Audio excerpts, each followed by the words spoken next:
Brought to you by the first ever Toyota Grand Highlander. Hello, friends. Jack, Flight School O'Brien here, also known as Jack. Still can touch net if I get a running start and haven't eaten heavy breakfast. O'Brien, both nicknames that I go by. Inviting you to check out Miles and Jack Got Mad Boosties for a weekly basketball conversation with me and my co-host from the Daily Zeitgeist, Miles Gray. We are joined by comedians, writers, podcasters, and fellow NBA fans as we discuss the latest news and events from around the league. Check it out. Miles and Jack Got Mad Boosties. Brought to you by the first ever Toyota Grand Highlander. This is where projects come to life. Our showrooms are designed to inspire with the latest products from top brands, curated in an inviting, hands-on environment, and a team of industry experts to support your project.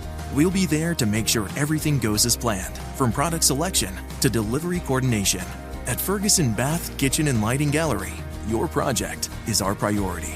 Find great brands like Bosch at your local showroom or visit us online at ferguson.com/build.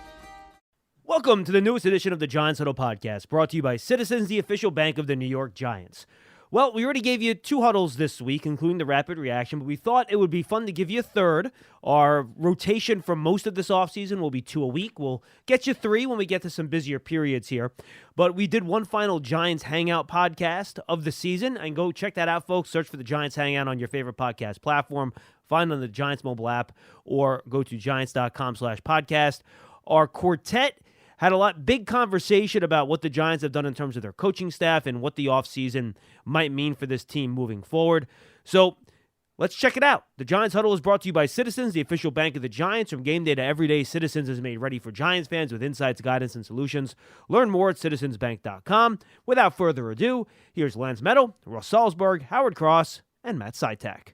Welcome to the latest edition of the Giants Hangout podcast, presented by Crestron, a proud partner of the New York Giants. This being the final version of the regular season. We had to wait a few days because a lot has happened since the final game against the Philadelphia Eagles. We had Joe Schoen and Brian Daboll's press conference and a lot of movement on the coaching front. And that's why we're going to focus on 3 themes, as we always do, but not so much on the X's and O's. Instead, what some of the moves over the last few days means for the Giants this offseason. Coaching changes, what that means for the outlook of the team, as well as the quarterback outlook. Lance Meadow, Russ Salzberg, Howard Cross, and Matt Sytak of Giants.com joins us as well as we put a bow on the 2023 campaign. And gentlemen, let's start, of course, with the coaching changes. And Howard, when we heard Brian Daboll and Joe Schoen speak to the media on Monday, there was the term used, expectation, that Mike Kafka as well as Wink Martindale would return. Now, the key operating phrase is expectation, because at that point, Brian Daboll did not have a conversation with Wink Martindale. And clearly, we have since learned that Wink Martindale and the team have gone their separate ways, with a number of media outlets reporting that it was a resignation. So a lot clearly transpired from the presser to the news that followed over the last few days. And change is inevitable, Howard, as you can attest to as a former player in the NFL.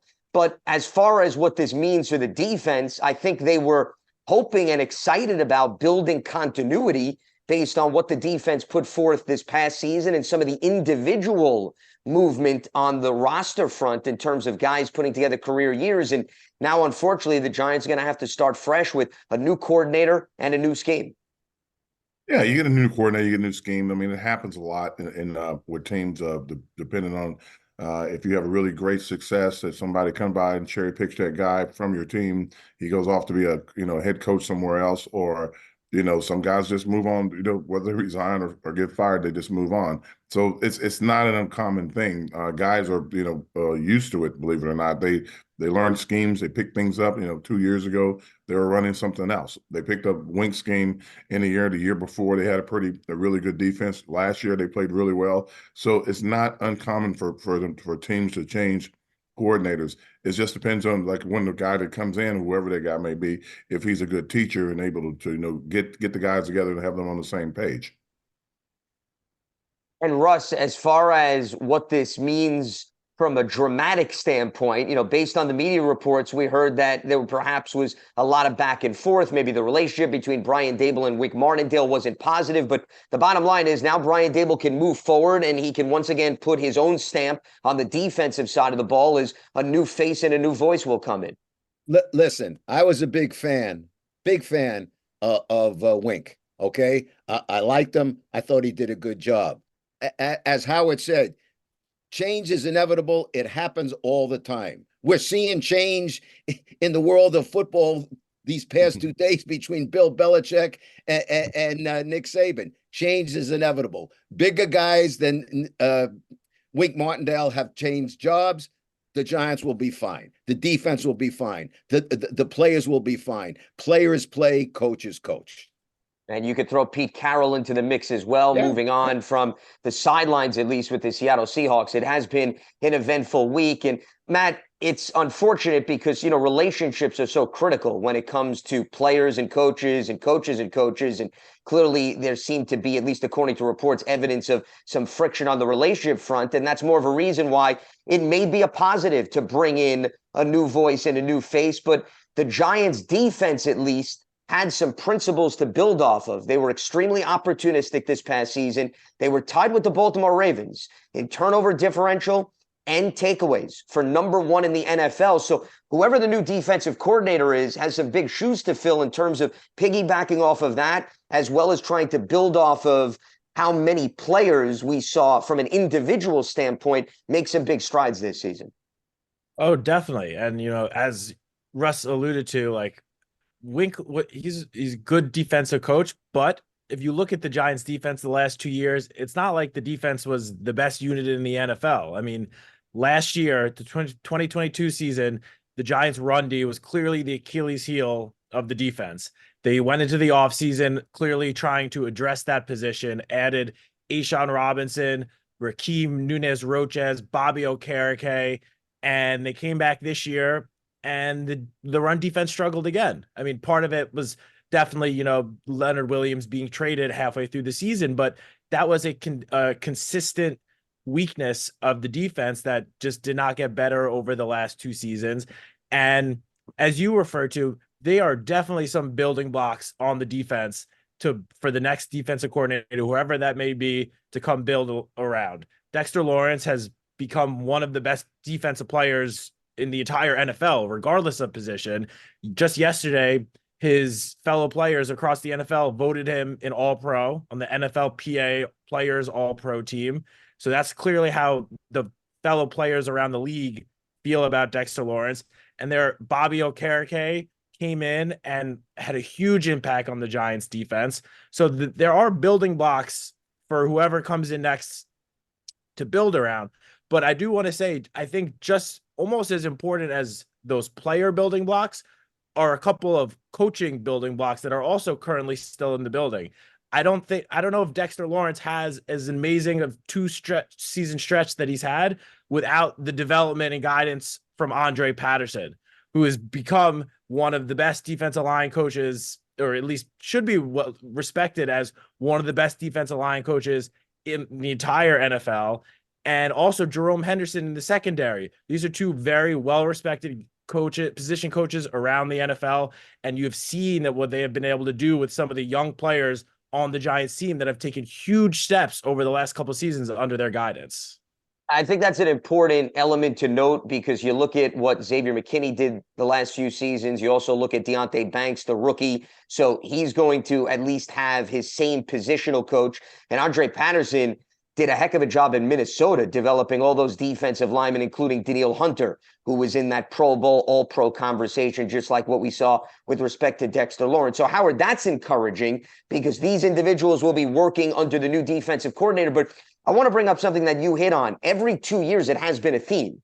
Now, part of that in the past was the Giants had to hire a new head coach, Pat Shurmur, James Betcher. Then you had Joe Judge and Patrick Graham. And then, of course, Brian Dable comes in. He brings in his own defensive coordinator. And I don't think there's anything wrong with a head coach should always pick who he wants to work under him. I think it's unhealthy to force a coach on a head man. But now the 2-year increments, Howard, continues. And you mentioned, hey, players know they've got to continuously evolve. They have to adapt to change. But I think Brian Dable, year 3, was also hoping or operating under the expectation that they can at least maintain that continuity aspect. Well, yeah, you want that to happen, but again, personalities are different. You don't know what's going on, and you have no thought. I guess there were some leaks and stuff coming from the locker room, so that would mean one of the coaches was explaining what he thought was happening on his end. So that's what you're getting out, the rumor mill, so to speak. But at the end of the day, it's just personalities. I think that Dable is a class, type A personality. I think Wink's a type A personality. I think that was part of what's going on. We highlighted all year long how the offense struggled. I mean, it really, really struggled. And the defense kind of came up. You were saying, oh, the defense is making turnovers. They're doing all these different things. And what is the offense doing with it? I think that sometimes when you're in the locker room, you have to really shield your players from, hey, we're in this together no matter what. It's not one side wins a game and one side loses a game. You have to really keep guys focused. And I'm not saying that's what's happening, but I've been on teams where that was part of the conversation where, hey, man, you guys got to pick it up over there, help us out a little bit or do something. And you would say it out loud and guys would be looking at you, giving you the side eye.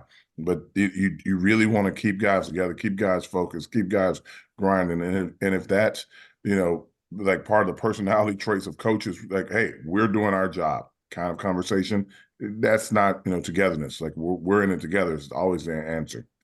Oh, you don't want basically 3 different facets. I'll throw in special teams and a team operating on an individual island. And at least if you connect some of the dots, Howard, some of that was going on. And Russ, I want to bring in another example that I think ties into what Howard was saying. And this may be a reason why the coaches didn't necessarily see eye to eye in terms of also the approach with handling the media. And you were hitting on how the reports came out, Russ. But if you remember, there was a point of the season where Xavier McKinney was frustrated with the communication between the players and the coaches. And when Wink Martindale met with the media a few days later, he voiced his displeasure and disappointment in McKinney explaining that. Whereas, Brian Dable has a much different approach. Brian is all about keeping things behind closed doors, handling his business, keeping all the skeletons in the closet, for the lack of a better phrase. Whereas Wink doesn't mind maybe discussing that in the eyes of the media. And, you could maybe now look back and wonder, was that a sign of how you had 2 coaches on the staff who operated very differently? I couldn't agree with you more. But here's the thing. And while the media, all of us lapped up everything that Wink would say because he was charming. He was great. And, he's got that grizzled personality and you liked it, from a defensive coordinator. But if the head coach wants it handled a different way, then the head coach has to get what he wants. Otherwise, it doesn't work. That becomes a problem. Howard's old coach, Bill Parcells, used to say to us all the time, this is back in the day, Howard, if you remember, Parcells, he had 7 assistants. 7 assistants. Now it is more like 27 assistants on a team, but 7 assistants. And Bill would say, there's nothing off the record. There's nothing that gets kept quiet. You know why? He goes, I got 7 assistants, and my 7 assistants have 7 wives, and the 7 wives have 7 best friends. That's 21 people. Nothing stays quiet. You have to be in control of that. Bill, as Howard would attest, was in control of that. And you know what? To Brian's credit, that if Brian wants it handled that way, and Brian is the head coach of the New York Football Giants, then that's the way it has to be handled. And we've also heard from many assistants over the course of NFL history, not just pertaining to the Giants, is assistants view themselves as you're supposed to carry out the vision of the head coach. And if that's not happening, then you can understand the head coach wanting to go in a different direction. Now, that wasn't the only change that is occurring with respect to the coaching staff, because we're going to have now an offseason where all 3 facets have been impacted. We mentioned Wink Martindale. Well, the Giants parted ways with Thomas McGahee, longtime special teams coordinator, as well as offensive line coach Bobby Johnson, and Jeff Nixon, the running backs coach, is moving on for different reasons. He became the Syracuse offensive coordinator. So, Matt, I want to bring you in to start turning our attention to some of these other moves. And let's start with McGahee, because here's an individual, and this just speaks volumes of what he was able to do for this Giants organization, considering the turnover rate for coaches He was here for 10 seasons in 2 stints. He worked under 4 different head coaches, each of the last 3. And I think, unfortunately for McGahee, this past season, he was a product of so many injuries elsewhere on the roster. What happens? That winds up impacting special teams, where there's so much movement to begin with that he had to go through 5 different kickers, 4 of which actually kicked in a game, and multiple gunners and multiple return men. And when you have to do that consistently, as Thomas McGahee loves to say, you use the ingredients at your disposal to make the gumbo. Well, on a week-to-week basis, he was changing those ingredients, Matt. And it's not an excuse, but I think it's understandable why it wasn't as steady and consistent as many members of the coaching staff were hoping for. Yeah, I mean, any NFL coach would tell you, you play the hand that you're dealt. And T-Mac would be the first one to say that. And injuries, they happen. It was unfortunate that you brought up the kicker situation. I can't remember the last time a team had 4 or 5 different kickers for a season. Like, that's just unbelievable. And especially with considering how consistent and how amazing of a season Graham Gano had last year, going into this season, that was probably the last position that anyone on the team had any sort of concerns about. But injuries happen. And, you know, it's unfortunate to see T-Mac go because he is a very well-respected coach, both around the league, inside this building. But, I mean, as you referred to, the special teams unit it really just did not get it done this season. It didn't live up to what Brian Daboll was clearly expecting it to. There were several occasions throughout the season, little mistakes here and there. I mean, honestly, go back to week 1, the field goal block against the Cowboys changed that game. I mean, it was towards the beginning of the game, of course, and who knows what might have happened anyway. But if that field goal doesn't get blocked in the first quarter, Andrew Thomas, doesn't get injured trying to tackle the defender who's returning it, who knows how the whole entire season could have gone. So, you can't use injuries as an excuse. We all know that. He was dealt a tough hand, but at the end of the day, as you said, as T-Mac always says, you're given the ingredients and you got to make the best gumbo that you can. And unfortunately, the Giants special teams unit this past season, the gumbo that was made just wasn't very good. I think that's a very fair parallel because, once again, there's only so much seasoning you could put in to maybe bury some of the ingredients that you had to work with that you weren't necessarily hoping. And Howard, it goes also back to what you were talking about earlier, where you were saying, how many times did we talk about this season? The defense gets takeaways, but the offense doesn't capitalize off of that, and it may create some division. Well, as Matt was hitting on, how many times perhaps did they need the special teams unit to play the game of field positioning? And maybe something didn't happen, and as a result, you put the defense in a tough spot, or you put the offense in a tough spot, and that adds up. It's cumulative, as I like to say, over the course of a season. You can't just expect the offense and the defense to do the heavy lifting. You need special teams more often than not to deliver, whether it's field positioning or maybe delivering with a field goal, which we also saw sometimes decided games, considering how a lot of these affairs were relatively close this year. I think you go back to the first game where there was a field goal block. I think that really affected the season from the standpoint of hurting Andrew Thomas, and he was out for a few weeks and couldn't be at his top performance for a while. That really made a big difference in the game. And right after that, there were several attempts to block field goals from other teams because they saw that you could do that against us. That was a little bit of a flaw. You saw on the punt team, guys getting very close to blocking punts, and that causes the punter to kick it sideways off the side of his foot sometimes, and guys are just not really completing and doing their jobs. Now T-Mac was doing his job. He's telling the guys what to do. He's helping guys. Not everybody out there is unhealthy. Not everybody out there is hurt. And everybody is playing at the best of their abilities. I get it, but you got to do your job no matter what and what position you play. And when it's time to do special teams is like I tell people it's a barometer of the depth of the team. Everybody on the special teams has to do their job. You have to make the plays. And he did. At the end of the year, they did make a couple of different, game difference plays with the return for a touchdown, first one in a long time. But there were so many other plays. The missed field goals, can't say that much about. You get your guys you paid a lot of money to, has a knee problem, he's out. You bring in another guy, he pulls a hamstring, he's out. You bring in another guy. So that it's not a lot you can say about that part.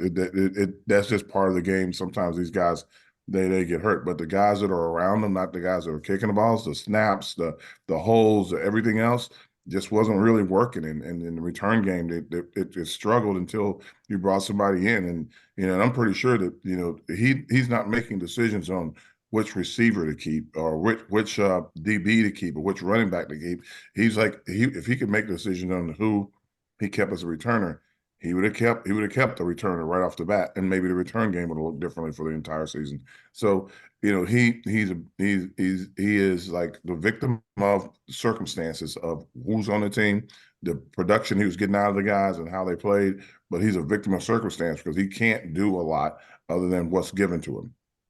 I think what you're hitting on is a guy like Jamison Crowder, who was with the team earlier this offseason. And Joe Shane even addressed this at the bye week. They went with the younger guy in Eric Gray, and part of that is finances as much as it is X's and O's. So Thomas McGahee is limited. But in fairness, as you hit on, Gunnar Olszewski was a really nice late addition and did a nice job embracing that role after having a rough start with the Steelers. And then, of course, giving them that return for a score late in the season against the Rams. But Russ, it wasn't just special teams that had to navigate a lot of issues. It was also the offensive line because Bobby Johnson and the 10 different offensive line alignments this season. Listen, Howard will tell you, nobody likes to see coaches lose jobs. But a guy like Bobby Johnson, sometimes you have to make hard decisions. Bobby Johnson wasn't just a coach with the Giants. He was a very dear, close friend of Brian Daboll. You think that was an easy decision for Daboll to make? But for whatever reason, whether it was injuries or whatever it was, the offensive line has had problems, quite frankly, before Daboll got here, and it continues to have problems, and it's got to be straightened out. So sometimes those hard decisions have to be made. As we said at the top of the show, change becomes inevitable. Does it mean Bobby Johnson's a bad coach? No. Does it mean T-Mac was a bad coach? No. Change has to take place if the guys under your command are not getting the job done. And as you say, for whatever reason, injuries or not, those units weren't getting the job done to a satisfactory level for the organization. And sometimes a new voice can take the team in a different direction. And it's the old story. In the National Football League, you have 53 players on a roster. It's easier from a turnover standpoint to make a change at the positional coach or the coordinator as opposed to completely revamping the roster, especially based on salary cap restrictions and so forth. So I think that's another thing that has to be taken into consideration. And that's why the Giants are going to have a lot of new faces. Go ahead, Howard. I think so, yes. But at the same time, you got to remember, like some of these guys come in together, they've traveled together, like Bobby Johnson and Coach Daboll. They're like really close friends. So him letting his close friend go, that had to be a big one for him. Without a doubt. And that's why Russ mentioned that 100%, because they go back to their days together in Buffalo. Bobby Johnson and Brian Daboll worked alongside one another from 2019 to 21, and then they both came together to East Rutherford, New Jersey. So there was a reason why he brought him along, because they developed a good rapport and a good relationship. Daboll was the OC. Bobby Johnson was the offensive line coach in Buffalo. We saw the development of Josh Allen, an improved offensive line since Allen's rookie year in 2018. All of that doesn't get overlooked, but you're dealing with new personnel, new dynamics, and the results are not necessarily always the same. So that's why Brian Daboll decided to go in a different direction. And as far as what this means, Matt, with respect to the roster, we talked about what it means for the defense, and they still have Andre Patterson and Jerome Henderson on staff, but the offensive line, you've got some young guys that were hurt last season, and you have some veterans that they may move on from. And you hope that clearly Evan Neal returns to health, a critical year for him, still working on his rookie contract. So as much as we want to say you're bringing a new offensive line coach, maybe that could do wonders. A lot is also going to depend on the well-being and durability of this young core that they're hoping to build around. Oh, definitely. And, we spent a lot of time talking about, the defensive coordinator position. And I just want to say, I think whoever is filled to take over as offensive line coach is almost as important of a hire for Brian Daboll as the defensive coordinator position. I mean, as several of you guys have noted, the offensive line has struggled the last however many seasons. This has been something that the offense has been trying to deal with for a while now, and bringing in whoever it is they decide to bring in to help stabilize this unit is going to be so crucial for the future of this Giants team. I mean, this past season, the offensive line, or the Giants, it's not all on the offensive line, but the Giants surrendered 20 more sacks than any other team in the league this year. 20 other sacks between them and the number 2 team with most sacks allowed, which is an insane stat when you think about it. So stabilizing that unit, and Andrew Thomas obviously had an all-pro season last year. He is their franchise left tackle. They just spent a 2nd-round pick last year on John Michael Schmitz. And as Joe Shane mentioned in his end-of-season press conference Monday, they feel good about where his development and where he could get to, both on the field and as a leader in the locker room, which is something that is definitely important. And, whoever is brought in to be this next offensive line coach, it's going to be someone that they think is going to be able to help Evan Neal, because that could be one of the biggest deciding factors on how good this unit could be next season. If they can bring someone in who could help get him going, help bring out some of the attributes that made him the 7th overall pick. And at time going into the 2022 draft, people thought he could be the number 1 pick in the entire draft. So bringing someone in that can get Evan Neal back to what he was doing and dominating at Alabama is going to be so crucial for this offense and for the success of the entire Giants team going into 2024. Matt, you're 100% right. But whoever comes in, the one thing he's got to get from Evan Neal, if he can get anything out of Evan Neal, he's got to get a healthy Evan Neal. And that's been a crippling factor to Evan Neal's progress, certainly this season. We know he's had his problems, but the injuries, if you're playing on bum ankles all the time, no one's going to get the maximum out of Evan Neal. So that's paramount. I agree with you, Matt. Maybe whoever comes in can get Evan Neal going, but you can't get Evan going if he can't be healthy. And now, he's on the mend. You're 100% true. And I don't want to compare Evan Neal to Andrew Thomas, but I do just want to, remind everyone that Andrew Thomas dealt with injuries throughout his first 2 seasons in the NFL too. And it wasn't until year 3 where he really took that next step and looked like the Andrew Thomas that we know now.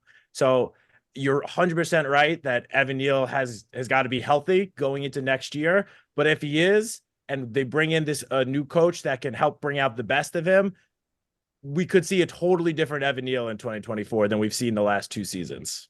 I concur with that. Yeah. And don't forget, guys, also, as a team looked like it sometimes they were getting overpowered. They even changed strength coaches, I believe, right? Well, Craig Fitzgerald moved on to Florida, so they're going to have to bring in a new strength and conditioning coach as well. That's correct. Mm-hmm. Yeah, and all of these factors come into play. But just to spell out what you guys were talking about, Evan Neal has missed 14 games over his first 2 seasons. So he's barely played 1 full season in the National Football League, when you think about it, even though he has been in a Giants uniform for 2 years. So the sample size is still small. But I think what we all can at least agree on, based on what each of you contributed to this conversation, is the new offensive line coach is going to be responsible for still developing talent. This is not an old offensive line. Evan Neal, young. John Michael Schmitz, as Matt brought up, young, just got past his rookie year, and he's another guy that didn't play an entire rookie year because he was hurt. What happens with Howard, Josh Azudu, and Marcus McKeithen, who also are not long in the tooth? Can they stay healthy on the field? There's a lot of young talent, and I think if this line takes a step forward, can you keep the guys on the field durability-wise, as we've all been emphasizing? But number 2, if they can stay on the field, do you fine-tune the skill set, Howard, that they're consistent and reliable enough to perform at a good enough level to handle themselves and set the tone in the trenches?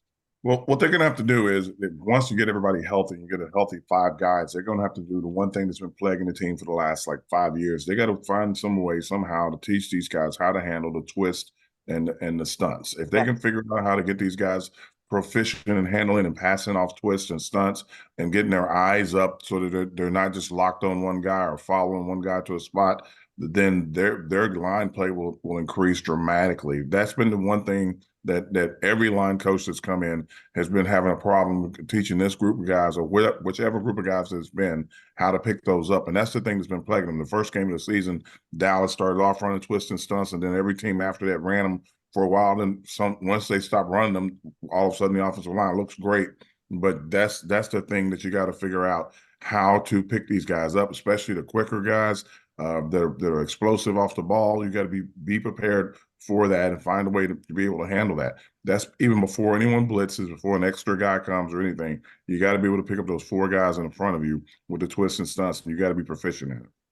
And that's a big reason why, as Matt hit on earlier, 3 Giants quarterbacks were sacked a total of 85 times, which is the second most in NFL history, a number that you have to avoid, whether you want to put it on the QBs or you want to put it on the offensive line. It's fair to say both factors contributed, which brings us to the quarterback position here before we wrap up, because aside from the coaching change, a big topic of discussion at the Monday presser was where they're going to go, not for the starter necessarily, but the quarterback depth chart. So we know Daniel Jones recovering from the torn ACL, his timeline for return up in the air. And Joe Schoen emphasized they have to prepare for the worst case scenario that he may not be available for week 1.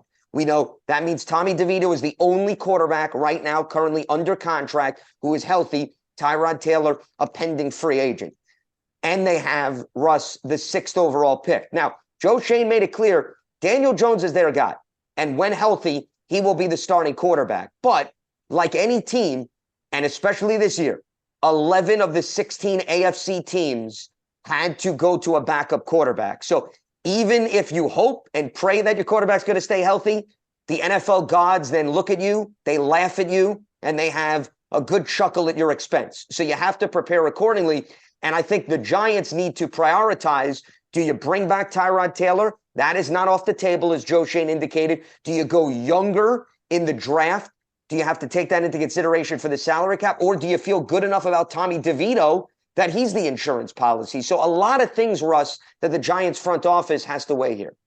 Yeah, and the dollars and cents, in particular, when you're talking about Tyrod Taylor, certainly that becomes a factor. I mean, Tyrod Taylor, like, quite frankly, is your perfect backup quarterback. He's a veteran guy. He's smart, but who knows what it's going to cost? I know in the past it was costing him what? I think he was making $5.5 million, $5.5 million, a season. Quite frankly, I wouldn't mind if Tyrod comes back. But if Tyrod is not coming back, then what free agent, what veteran free agent, what quarterback can we bring in? Or as you say, in the draft, who are we going to bring in? And I firmly believe Daniel Jones is their guy. I don't think there's if or any buts about it. However, as you say, you got to prepare for the worst, and they have to be ready. So if you're going to draft a quarterback, then Tyrod,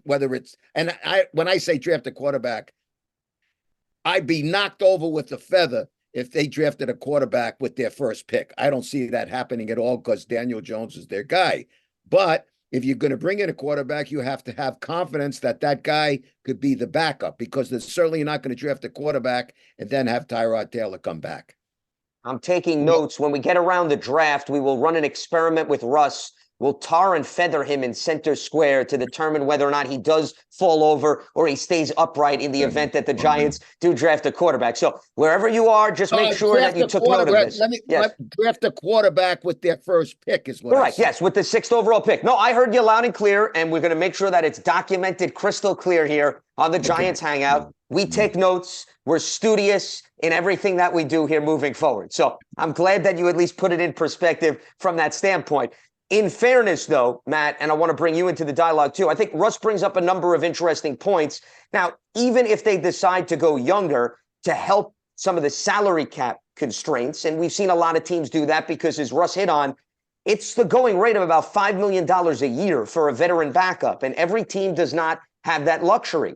But you have to ask yourself, if you do draft a quarterback, is that quarterback ready, especially if Daniel Jones is not ready to go week 1, to come in and help you win football games? Because I thought one of the interesting things that Joe Shane mentioned is they need somebody ready to go that can run the offense, compete, and help them win football games. If you're bringing in a developmental project and Daniel's not ready to go, that doesn't put you in any better position than you were perhaps this season in handling Daniel's injury.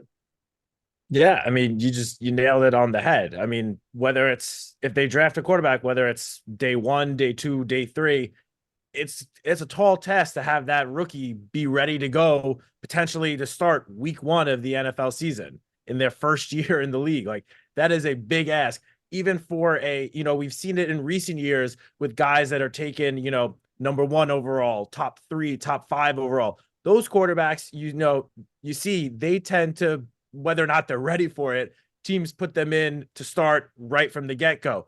But I don't think that's necessarily, the best way, A, for the team to win football games, and B, for those quarterbacks to develop. I mean, I don't want to compare any quarterback situation to potentially the best quarterback in the league and Patrick Mahomes, but Patrick Mahomes sat an entire season, his rookie year, only played the very last game of his rookie season, and then he started as the starting quarterback for the Chiefs in year 2.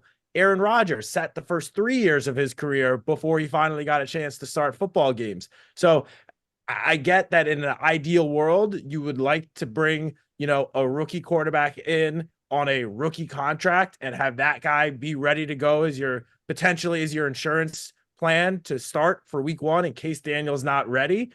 But if the Giants, if any team wants to get their season going on the right note, that may not necessarily be, the ideal plan.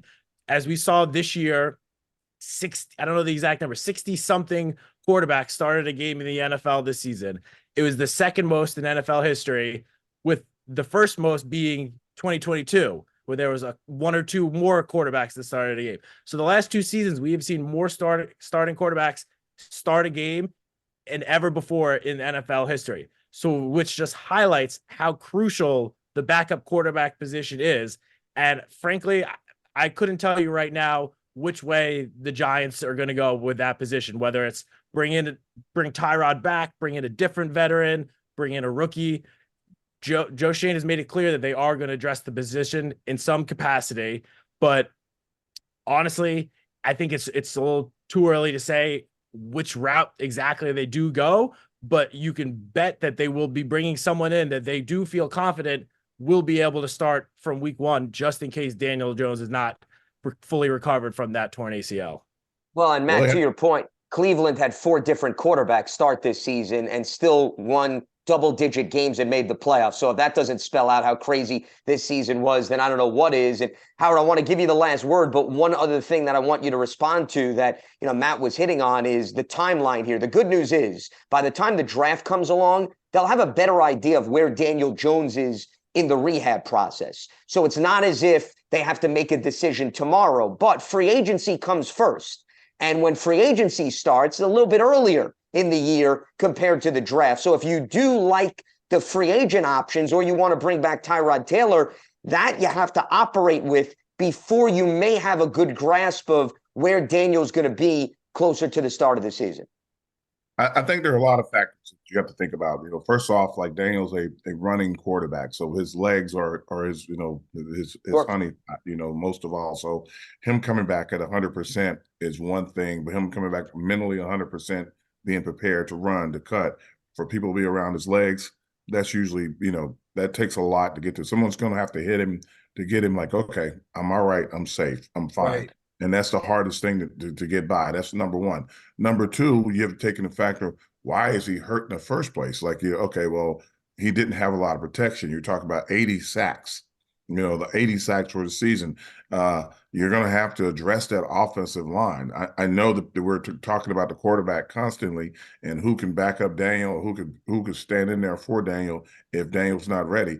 If there's no change in offensive line, if the play of the offensive line, if there's not another guy that comes in and gets a little bit better, then it doesn't matter who they bring in to play quarterback, because he's not going to make it. When you speak of these teams that have had multiple quarterbacks, they get hurt on sometimes a fluke play, but they have good offensive lines. They're able to move the ball down the field. They're able to run the ball. They're able to do a lot of different things. they're going to have to fix the tires before they start fixing the car, is what I keep telling guys. And I think the quarterback position could be filled in the first pick in the draft if the right guy fell in the spot. But chances are those first 3 guys will be gone off the board in those first 3 or 4 picks. So you'll be left with probably a wide receiver or something that's going to be the best player in the draft. You're not going to pass up one of the, a career changing or defining wide receiver to reach for a lineman. And that's going to be the big issue going forward. I think as for backups, there are going to be a lot of guys out there that they could pick up. There'll be quarterbacks. The kid from Michigan will be a second or a third round pick probably. The kid from Washington who was racing up the charts, racing down the charts, racing up the charts with those bad knees. But some true ability, could be a backup quarterback as well. He may not be a first round pick. He may not even be a second round pick, depending on how they evaluate his legs and stuff. So there are guys in the draft that you can probably pick up. There are a couple other guys too that'll be in the draft that are decent quarterbacks that could be backup quarterbacks. As far as veterans go, there's everything's on the table. You can find one of these guys that are backing up now that probably when their starters are going to come back, they'll be sent to the bench or even cut. So they'll be available. You can find guys like Justin Fields who won't be released but should be traded. They're not going to get a lot for him in a trade, whether they want to say that or not. They're not going to get like a first round pick for him. They're not even going to get a third round pick for him, I don't believe. They might get a fourth round pick for him. So that there are going to be players out there that you can pick up in the draft that show potential. But the thing is, you want a good backup quarterback. You don't want a guy you're not, in theory, you don't want a guy in here that people and fans are going to say could challenge Daniel for his starting role, because that just adds like drama to the team and outside noise that you don't want to listen to all the time. Well, you want somebody that can help you win football games. Yes.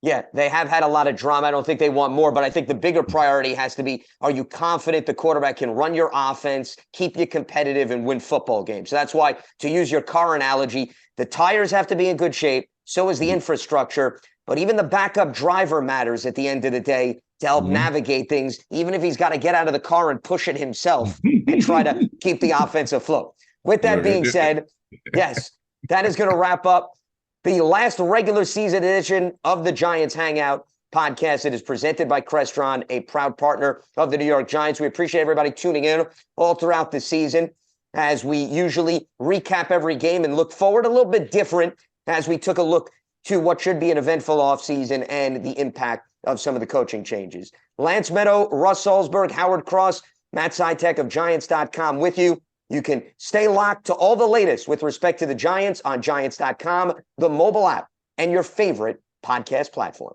Have a good one. Great job there. Awesome conversation by the guys. I hope you enjoyed it. Again, go subscribe to the Giants Huddle podcast. Giant fans love a winner. It's why they love Citizens, named a 2022 Best Bank in the U.S. by The Banker. As the official bank of the Giants and sponsor of the Huddle, Citizens is made ready for fans of Big Blue. Learn more at citizensbank.com. Enjoy your long weekend. We will here as well, and we'll see you next time on the Giants Huddle podcast, brought to you by Citizens, the official bank of the Giants. You deserve to treat yourself, so turn your tax refund into a U fund and give yourself a Straight Talk Wireless Extended Silver Unlimited plan and get a new Samsung Galaxy A14 on them. You can get a great everyday value on wireless with Straight Talk's Unlimited plan starting at $25 a line per month for 4 lines. You'll save so much you'll be enjoying that refund all year long. It's the refund that keeps on refunding. Find Straight Talk at straighttalk.com or at your local Walmart store. Taxes and fees not included. Offer valid through 4/14/24 while supplies last. Online only. Must purchase a Straight Talk Extended Silver Unlimited plan to qualify. Limit of 5 phones per customer. Family plan discount with 4 lines, all on the Silver Unlimited plan. Not combinable with autopay discount. This is where projects come to life. Our showrooms are designed to inspire with the latest products from top brands, curated in an inviting, hands-on environment, and a team of industry experts to support your project. We'll be there to make sure everything goes as planned, from product selection to delivery coordination. At Ferguson Bath, Kitchen, and Lighting Gallery, your project is our priority. Find great brands like Kohler at your local showroom or visit us online at ferguson.com/build.